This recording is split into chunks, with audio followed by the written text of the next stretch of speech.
Então, boa tarde a todos e a todas. Vou compartilhar com vocês aqui um poema de Carlos Drummond de Andrade, que eu já passei para vocês, mas hoje nós vamos ver aqui, analisar um pouquinho o que fala esse poema, e eu quero que todos prestem atenção e podem partilhar aqui o que significa para ele, o que fala o poema, tá certo? Então, vou passar aqui para vocês, vou compartilhar.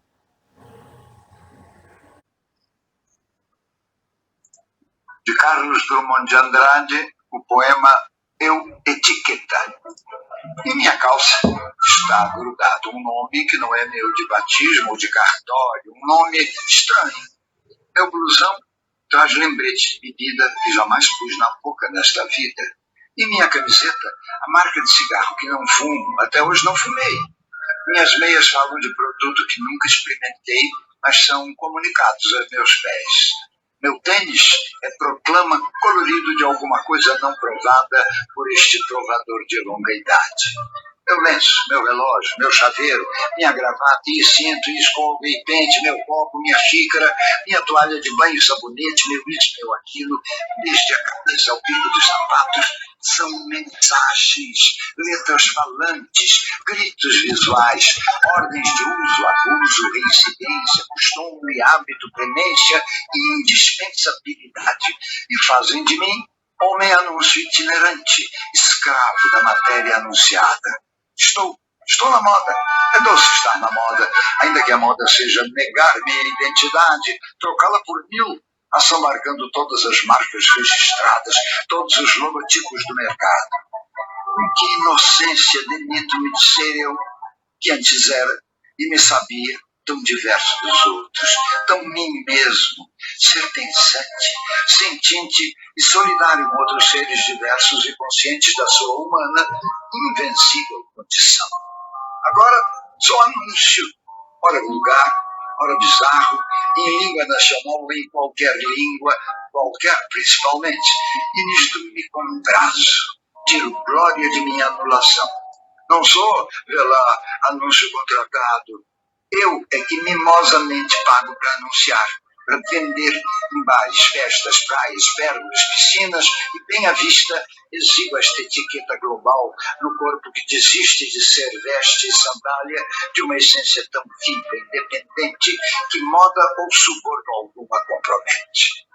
Onde terei jogado fora meu gosto e capacidade de escolher, minhas idiosincrasias tão pessoais, tão minhas que no rosto se espelhavam, e cada gesto, cada olhar, cada vinco da roupa resumia uma estética. Hoje sou costurado, sou tecido, sou gravado de forma universal, saio da estamparia, não de casa. Da vitrine me tiram, recolocam, objeto pulsante, mas objeto que se oferece como signo de outros, objetos estáticos, tarifados. Por me ostentar assim, tão orgulhoso de não ser eu, mas artigo industrial, peço que meu nome retifique. Já não me convém o título de homem. Meu nome novo é coisa. Eu sou a coisa, coisamente. Muito bem, gente. Então, vamos lá, pergunta.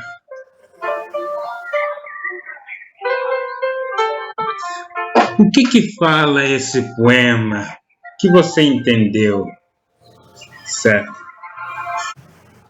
O que esse poema tem a ver com felicidade? O que é felicidade aqui? Eu acho que a felicidade que ele tá falando era de, tipo, tem uma hora que ele fala que ele tá feliz por ser quem ele não é. Uhum. Porque ele é o que ele não é.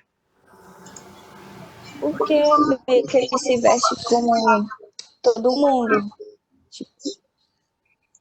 Tipo, ele não se veste do jeito que ele gosta, ele se veste do jeito que a sociedade.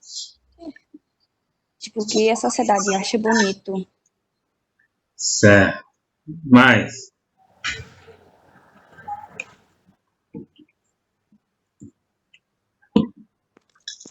Tipo, por isso que ele fala dessas coisas, tipo, que tem na roupa dele, só que não são características dele, não são coisas que ele faz. O que ele tem. Ele se vê como? Quem ele é?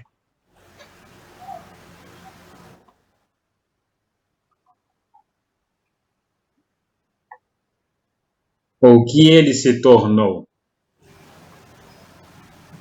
Que mensagem ele transmite quando ele veste? E o que ele transmite? De quem ele transmite? Escravo da matéria anunciada. Eu estou na moda. Rodolfo está na moda. Trocá-lo por 1000, ambas, né? A inocência demitindo-me do ser, deixando de ser quem eu sou, certo? Maria Clara fala da nossa realidade. Deixa eu botar a mensagem aqui que saiu. Fala da nossa realidade consumista e ela acaba virando algo que a sociedade quer e gosta. Ela acaba perdendo sua personalidade. Muito bem.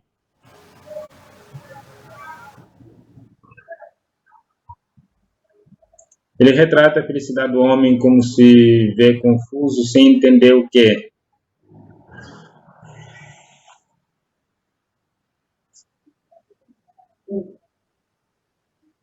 Então, esse poema, o que tem a ver com o nosso tema de hoje, certo? Onde eu terei jogado fora o meu gosto e a minha capacidade de escolher, certo?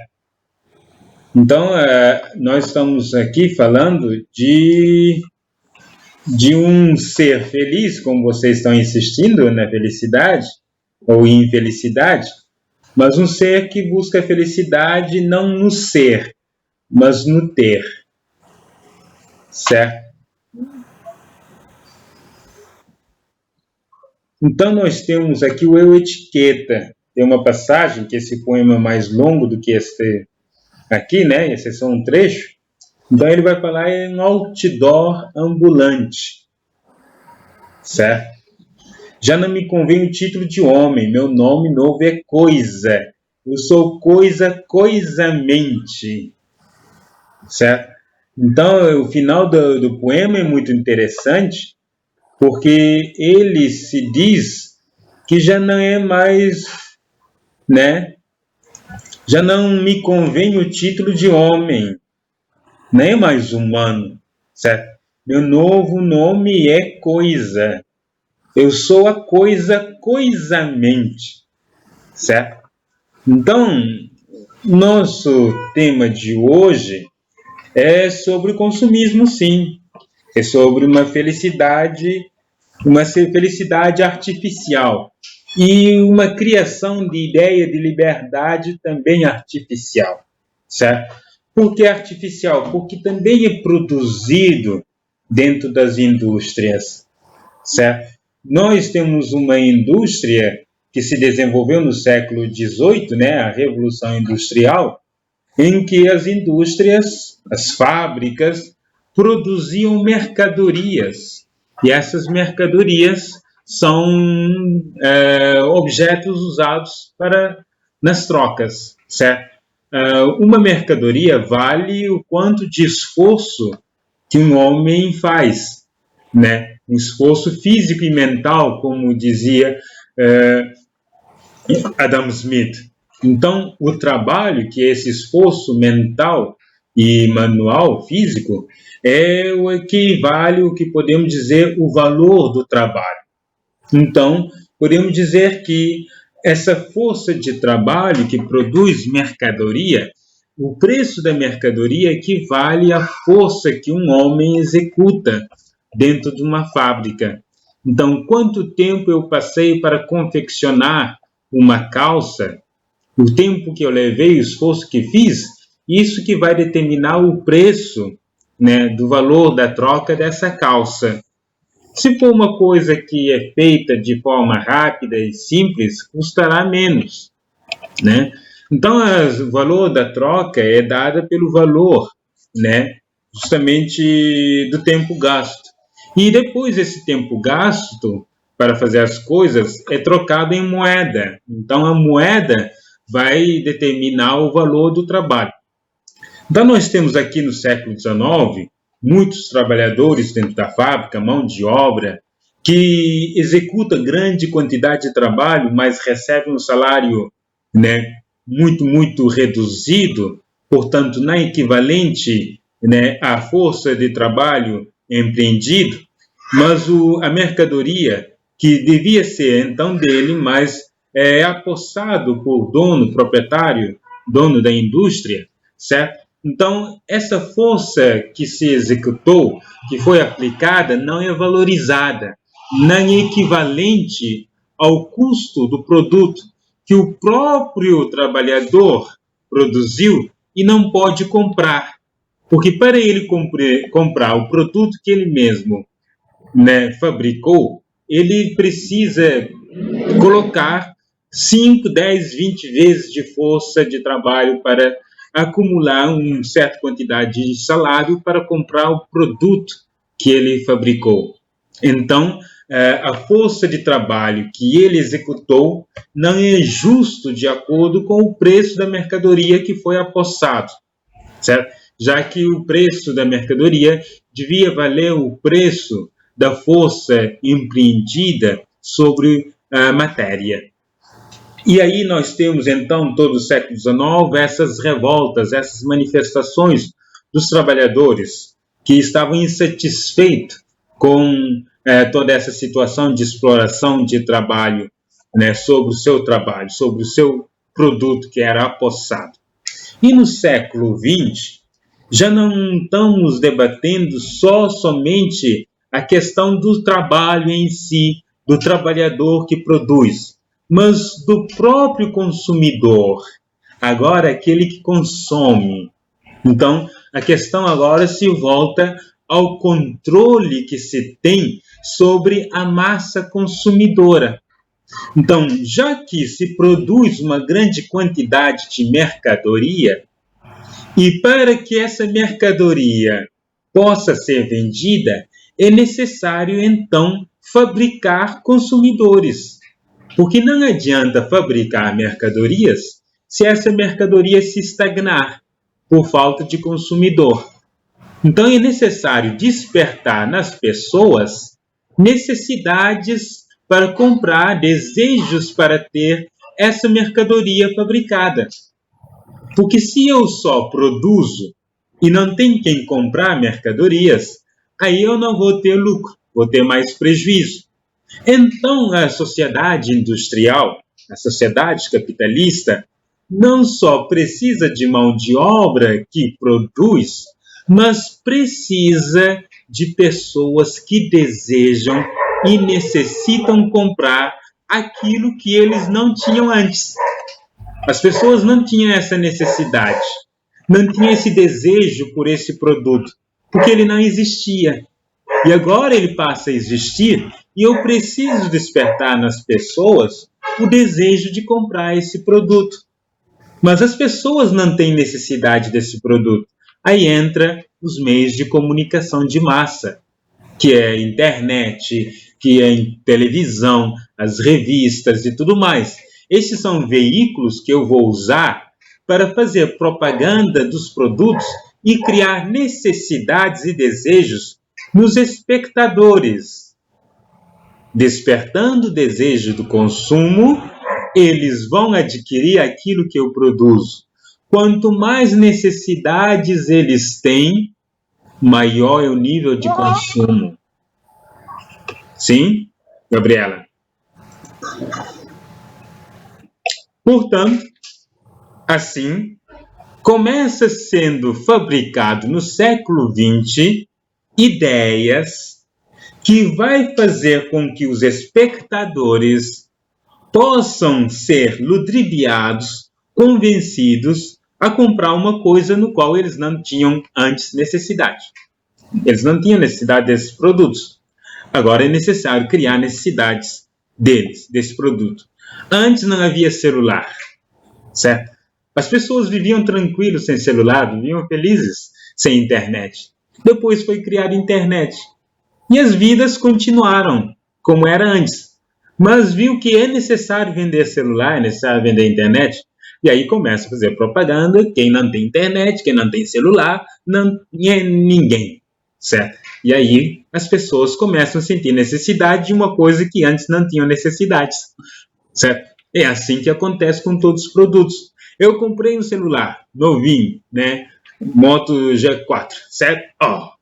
Satisfaz todas as necessidades que eu tenho, que foi me criado, que eu vivi antes sem esse celular. Agora eu comprei esse celular para satisfazer a necessidade, desejo de consumir mais. Aí, próximo ano, fabrica G5. Aí, o que a mídia faz? Esse teu G4 não presta, não é mais um objeto que vai trazer felicidade. Você precisa comprar um G4, G5. Aí G5 perde valor porque é produzido G6. E aí, claro, a internet e tudo mais vai criar um desejo em mim de comprar um G6 e sentir desejo e necessidades por esse celular que eu não tenho. Então, é assim que se fabrica um consumidor que consome mercadorias descartáveis. Se a mercadoria não for descartável, estagna o produto. Então, no século XX, que é século passado, eu nasci no século XX, vocês estão no século XXI, certo? No século XX, já no início, na década de 40, nós temos uma escola, certo? Que eu vou compartilhar com vocês agora. Essa escola se chama Escola de Frankfurt, que nós vimos aula passada. A Escola de Frankfurt começou a questionar o sistema industrial, certo? O sistema industrial que fabrica consumidores e cria neles o desejo de consumo. E, para isso, eles precisam negar os próprios desejos. Eles têm que negar as próprias necessidades. Porque a necessidade que é criada é uma necessidade que todo mundo tem que ter. Então, é necessário criar massa. É necessário criar um grupo de pessoas que têm o mesmo gosto, que têm o mesmo padrão de vida, que têm a mesma necessidade, o mesmo desejo, a mesma forma de pensar. Então, é um grupo de pessoas que podemos dizer é a classe média, ou é a classe média baixa, média alta, mas todos têm que ter desejo de comprar a nossa mercadoria. Então, a sociedade industrial moderna, a capitalista, precisou urgentemente fabricar consumidores, pessoas que sentem-se pessoas a nível que compram, a nível que vão tendo coisas, e que sentem que não são gente quando não podem comprar nada, certo? Então, quanto mais gente eu sou, é porque quanto mais eu posso comprar. Então, aqui nós vamos ter a ideia de uma sociedade de consumo, que as pessoas sentem feliz a nível que consomem, a nível que vão tendo, que vão acumulando bens materiais. E aí, quando perdem todos esses bens materiais, vem a frustração, a infelicidade, porque não sentem bem consigo mesmo, só sentem bem com os bens que eles adquiriram. Então, a palavra indústria cultural também remete a essa indústria que vai transformar não só coisas em mercadorias, mas também a própria cultura vira mercadoria. A própria arte vira-se bens de consumo. As pessoas passam a consumir a própria arte, certo? Então, nós temos exemplo, Natal.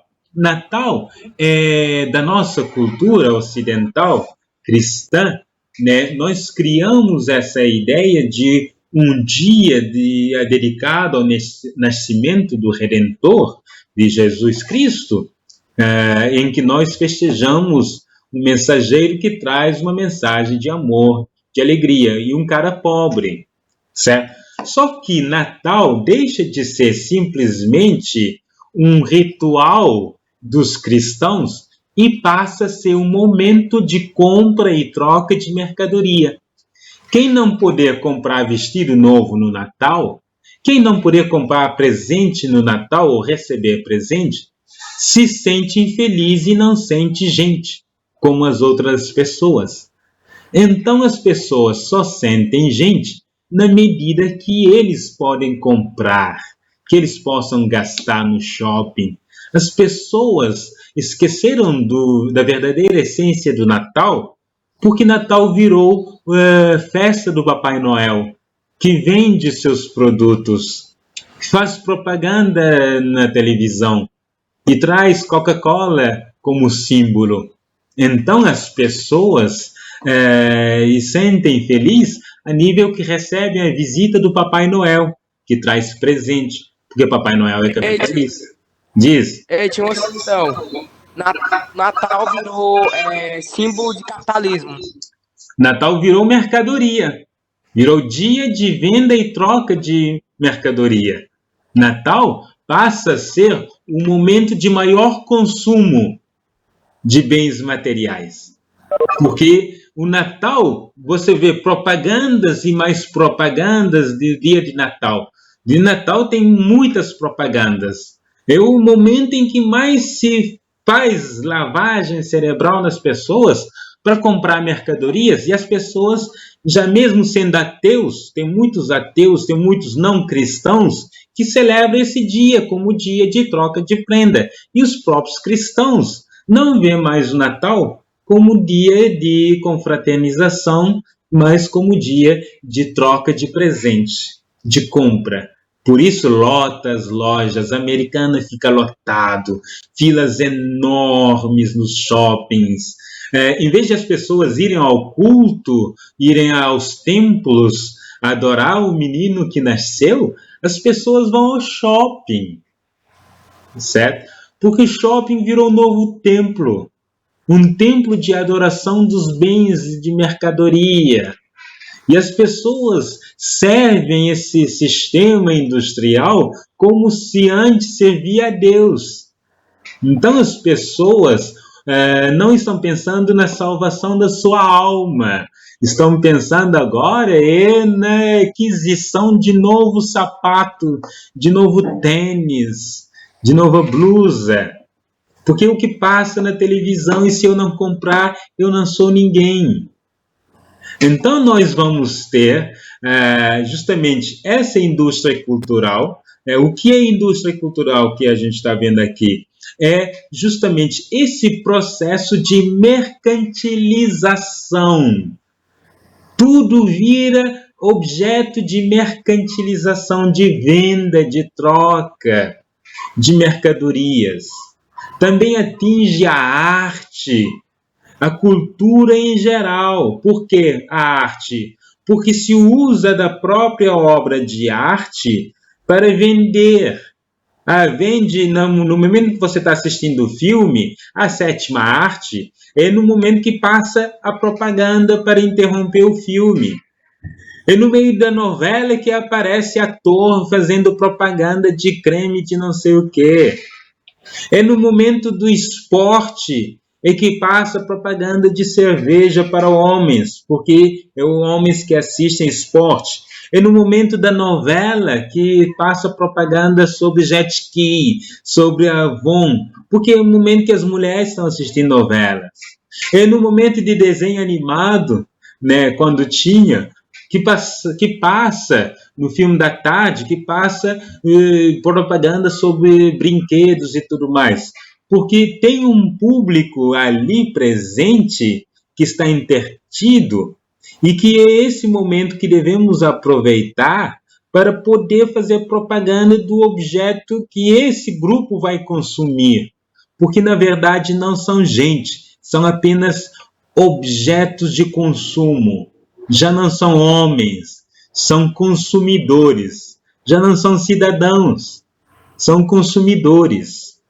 São cidadãos se forem consumidores. Se eles não podem consumir, eles não terão nenhum direito. Você já viu mendigo com direito? Não. Por quê? Porque ele não pode consumir. Tu já viu alguém que não pode consumir ter direitos? Não. Então, podemos dizer, todo aquele que consome terá seu direito. Por isso existe direito do consumidor, certo? Você pode consumir, você tem direito. Então é assim que funciona a nossa sociedade. E, por exemplo, o sertanejo, cantor sertanejo, do forró também, canta músicas, não músicas que eles, inspirados, criaram, mas juntam um grupo de compositores que vão escrevendo músicas de acordo com o contrato de mercado. Se exige no contrato que o compositor compõe 10 músicas e o cantor vai cantar essas 10 músicas escolhidas por um grupo. Não é ele que decide. O cantor simplesmente vende sua voz. Certo? Então, estamos numa sociedade em que os artistas se submetem a um contrato, não têm autonomia de produzir a própria obra de arte. Produz aquilo que pode ser vendido. Certo? Então você vai ter o quê? Um Wesley Safadão cantando Vida de casado é bom, melhor de solteiro. E você pergunta, e o Wesley Safadão, é casado ou é solteiro? É casado. E ele canta aquilo que ele não vive. Ele canta aquilo que vende. Certo? Então nós estamos numa sociedade em que a preocupação é justamente vender, consumir. E para isso, eu preciso de uma massa de indivíduos que não pensam, mas que compram. E se eles foram questionar, pensar, eles não vão comprar. Então, eles não podem ter autonomia, eles não podem ter o gosto próprio, senão eles vão escolher comprar o que eles querem e a gente não produz o que eles querem. A gente produz o que a gente quer. E eles vão querer aquilo que a gente produz. Aí a gente faz propagandas. A escola de Frankfurt, que surgiu em 1940, com Theodor Adorno e Max Horkheimer, 2 filósofos alemãos, descendentes dos judeus, escrevem um livro da dialética do esclarecimento, certo? Onde eles vão criar esse termo, indústria cultural. Então, estamos aqui na década de 40, certo? Os seus avós já tinham nascido aqui. Então, nós temos essa época em que a indústria cultural começa a criar ideologias que elimina o gosto individual, elimina o gosto próprio e íntimo da pessoa, a necessidade subjetiva, perde esse eu interior para que o eu exterior, objetivado, coisificado, transformado em massa, possa querer aquilo que a gente propõe, certo? Então, nós temos aqui a teoria crítica que está questionando, fazendo as pessoas despertarem desse sono, que as pessoas estão aqui inconscientemente comprando e sentindo aquilo que é imposto a eles de fora, por um sistema que os controla, que faz uma lavagem cerebral, e as pessoas compram sem freio, sem conseguir parar de comprar. E quando não compram, sente angústia no peito, certo? Então, a arte e a cultura estaria sujeito às imposições do mercado, o que acabaria por transformá-la em mercadoria. Então, o teatro virou cinema, e cinema agora é pago, certo? Cinema agora é reproduzido em série, é vendido em série. Então, você vai ter um cinema que vai ter propagandas, o cinema vai transmitir ideia dos Estados Unidos, o cinema que agora só serve para divertir, entreter. Teatro fazia as pessoas refletirem. Quando você ia ao teatro, era tão crítico o teatro que as pessoas começavam a questionar. O teatro era muito crítico. Mas as novelas, os cinemas, esses não querem despertar o senso crítico das pessoas. Por isso, a única preocupação deles é divertir as pessoas. Os programas hoje na televisão é para entreter o público e não para tornar o público mais crítico. É tudo para entreter. Você vai ao cinema para entreter, você vai ao shopping para entreter, você vai para o teatro para entreter hoje, você faz tudo. O objetivo é tornar você mais alegre. Quando você está muito entretido, né? É como os pais hoje fazem com as crianças. A criança está chorando, está esperneando, está perguntando. O pai pega o celular e diz, toma. Quando a criança pega o celular, se entretém, esquece. E o pai pode controlar melhor a criança, porque deu o celular com a internet, a criança fica entretida e não perturba mais. As pessoas perturbavam, os indivíduos perturbavam, porque os indivíduos questionavam, duvidavam. Agora os indivíduos recebem, sabe o quê? Entretenimento, propagandas televisivas, cinemas, shoppings, e lá eles não questionam nada, assim podem ser facilmente controlados e manipulados, certo? Indivíduos manipulados são indivíduos que não pensam autonomamente, mas em vez de estar pensando, estão consumindo divertidamente. As influências, né, que levaram a escola de Frankfurt a fazer essas críticas é justamente a teoria de Marx, né? A crítica que se fazia ao sistema capitalista, que controlava os operários dentro da fábrica, manipulava, fazia com que controlava os seus gestos, seus movimentos, seu tempo dentro da fábrica. Agora não, o controle vai além da fábrica. O controle passa a ser a toda a sociedade. Tudo que você faz, tudo que você pensa, tudo que você sente, o seu gosto é controlado por uma máquina. Essa máquina industrial faz você sentir o que eles querem que você sinta, certo? A contribuição também da psicanálise ajudou essa escola, porque a psicanálise vai ver como as pessoas, as suas mentes são controladas por esse sistema, certo? Então, nessa época que desenvolveu a psicanálise, viu que as pessoas só sentiam, só se identificavam com eles à medida que compravam coisas, que as pessoas não buscavam mais ser, mas buscavam ter. Quanto mais eu tenho, mais eu me vejo como gente e outras pessoas me reconhecem como gente. Quando eu não tenho nada, as pessoas não me reconhecem como gente. Daí há muitas pessoas que têm muitos bens e mesmo assim não são reconhecidas, essas pessoas começam a ter crise de ansiedade, aí começam a comprar mais e mais. Essas pessoas começam a ter um sentimento de tristeza profunda por causa do vazio que os bens não conseguem preencher. E essas pessoas entram na depressão. Então não se entende porque as pessoas tão ricas suicidavam.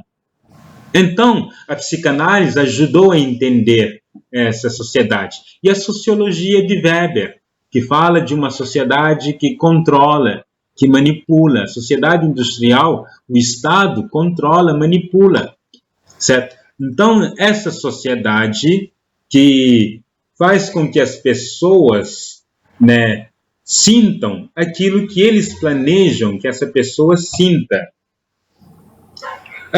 Temos esses pensadores aqui da escola de Frankfurt. O primeiro deles é o Walter Benjamin, que ele vai dizer, por um lado, até que foi muito bom, porque a indústria cultural tirou o que antes era só da elite e trouxe para a massa, para a gente, que é justamente as obras de arte. A cultura antes era só para uma elite. Quem frequentava o teatro? Só os ricaços, uma elite, uma aristocracia. Quem frequentava ambientes fechados de venda de coisas, de leilão e tudo mais, era uma elite. Só que a indústria cultural pegou isso e reproduziu em série. O que estava no museu passa a ser impresso em máquinas. Então, a obra de Leonardo da Vinci, Mona Lisa, não é mais só contemplado por uma elite parisiense, mas todos nós podemos contemplar aquela obra que está no Museu do Louvre, né, que é a Mona Lisa, e também as outras obras de arte. Hoje, quem vai ao teatro, todo mundo que quer. Quem pode ir para o teatro físico ou quem pode assistir pela internet. Hoje eu assisto qualquer concerto, qualquer show, ou pela internet, né, ou fisicamente. Então, a indústria cultural foi muito bom nesse sentido, mas também as obras de arte perderam valor, porque são cópias, são reproduções em série. Não é aquela originalidade, aquela essência, né, foi única, feita por determinado autor e não pode mais ser repetido. É claro, hoje eu tenho acesso à Mona Lisa, mas é uma cópia, certo? Qualquer um pode ter.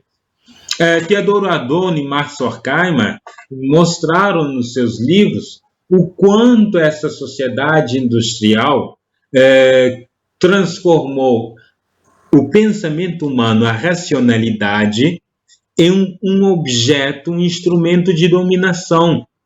As pessoas não mais refletem, as pessoas apenas reproduzem, falam o que está lá na internet, frases feitas. As pessoas desvincularam a razão da reflexão.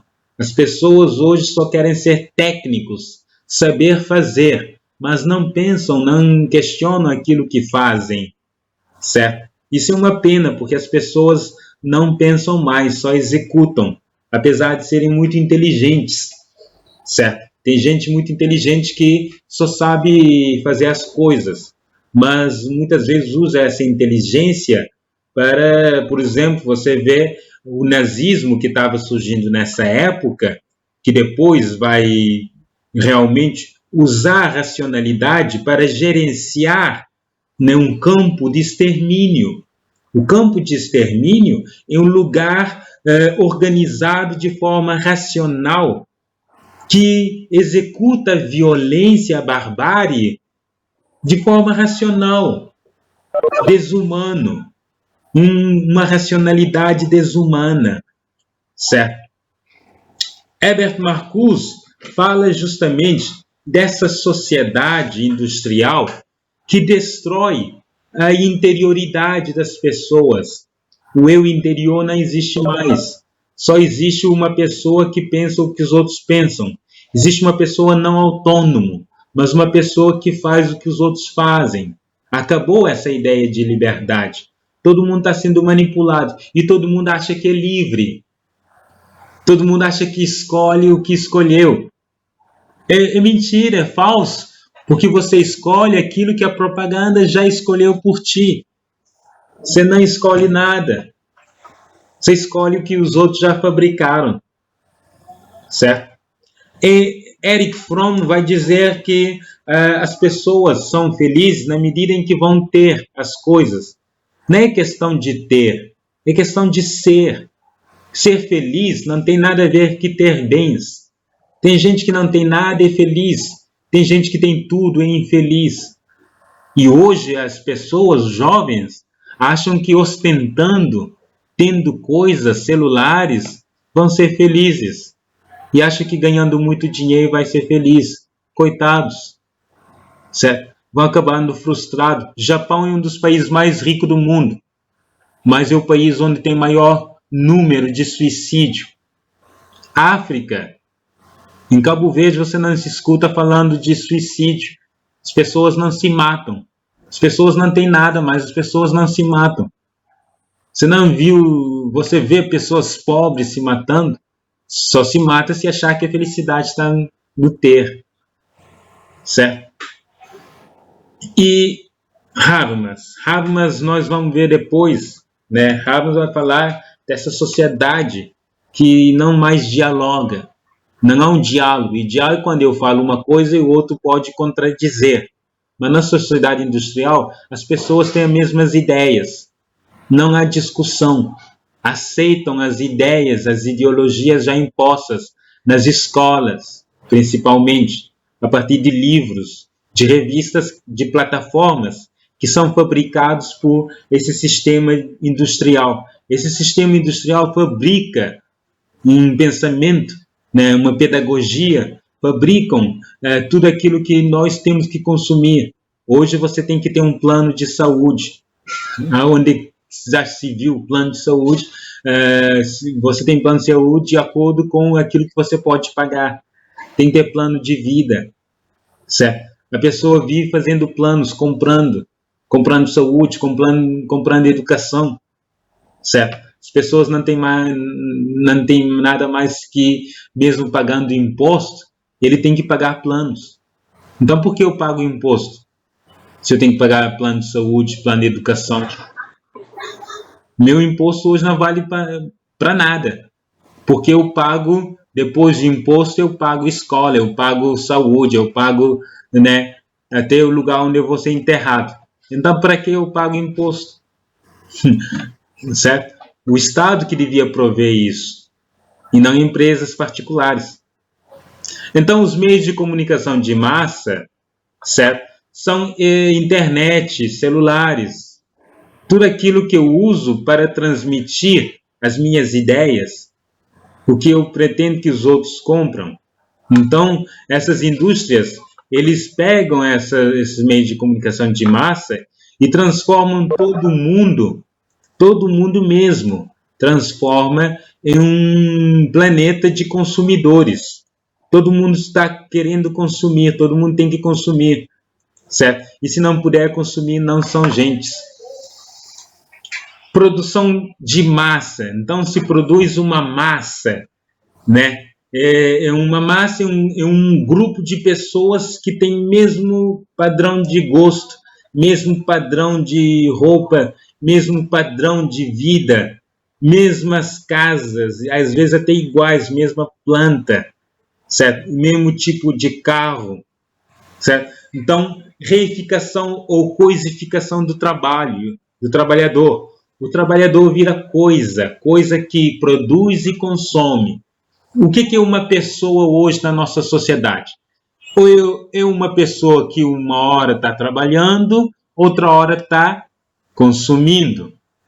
Não há um entre essas coisas. Ou você está trabalhando ou você está consumindo. Se você não está trabalhando dentro da escola, da fábrica, do hospital, você está no shopping, em casa, consumindo energia, consumindo água, pagando conta. Você está sempre consumindo o tempo todo, certo? E se eu estiver dormindo?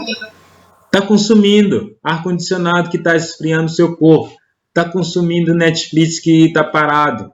Está consumindo internet que está parado no celular.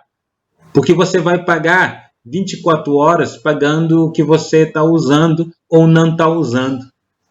Entendeu? Você consome o tempo inteiro. Mesmo dormindo, você está pagando. Mesmo que você não esteja usando. Uma coisa é consumir, outra coisa é usar. Muitas vezes a gente consome um sapato e nunca usa. Certo? Consumir e usar são duas coisas diferentes. Falta de perspectiva crítica em relação à sociedade e à sua própria existência. As pessoas não refletem mais sobre si, sobre as coisas. As pessoas refletem no que eu vou comprar mais tarde, no que eu vou pedir, pizza ou hambúrguer, certo? As pessoas vivem para pensar no que vão comprar e não em si. O que eu faço para ficar mais bonito? Eu vou pensar em comprar isso, aquilo, uma roupa. Muito bom, gente. Então, ficam em paz. Até a próxima aula. Qualquer dúvida, é só botar lá no Google Sala de Aula. Façam atividade, certo? Então, tchau, gente. Até.